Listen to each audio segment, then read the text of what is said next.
બોલાવવાનું કારણ? આપણને ઇન્દ્રદેવ બોલાવે છે. અરે ઇન્દ્રદેવ, અત્યારે મને બોલાવવાનું કારણ?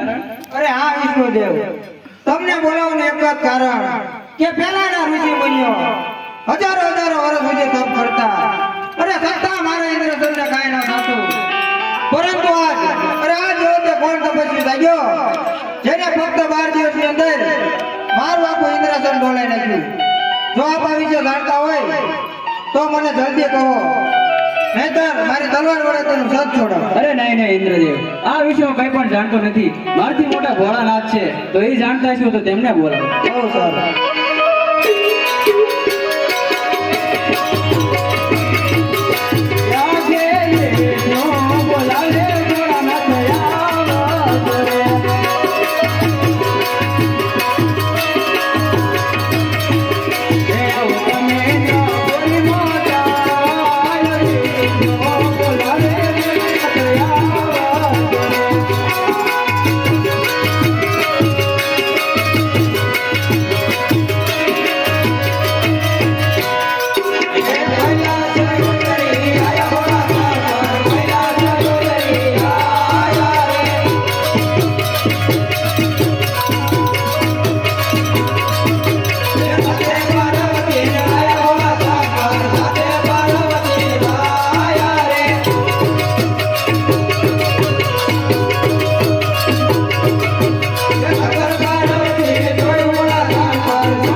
વિષ્ણુદેવ, અત્યારે મને બોલાવવાનું કારણ કહો. આપને બ્રહ્મદેવ બોલાવે છે. અરે બ્રહ્મદેવ, અત્યારે મને બોલાવવાનું કારણ? આપણને ઇન્દ્રદેવ બોલાવે. અરે ઇન્દ્રદેવ, અત્યારે મને બોલાવવાનું કારણ? અરે આ ભોળાનાથ, તમને બોલાવવાનું એક જ કારણ કે પહેલાના ઋષિ મુનિઓ હજારો વર્ષ સુધી તપ કરતા, અરે છતાં મારા ઇન્દ્રસનને કાંઈ ન થતું. પરંતુ આજ વખતે કોણ તપસ્વી લાગ્યો જેને ફક્ત 12 દિવસની અંદર મારું આખું ઇન્દ્રસન ડોલાઈ નાખ્યું.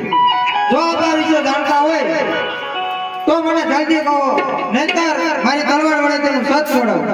અરે નહીં ઇન્દ્રદેવ, આપ શાંત થાઓ.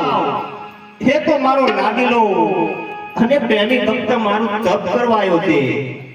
તે તમારો રાજ કે પાઠ પડાવવા નથી આવ્યો. માટે તમે સૌ દેવ લોકો સૌના સ્થાને જાઓ અને હું સપના રૂપે દર્શન આપી અને હમણાં જ આવું. હે દેવો જાઓ દેવો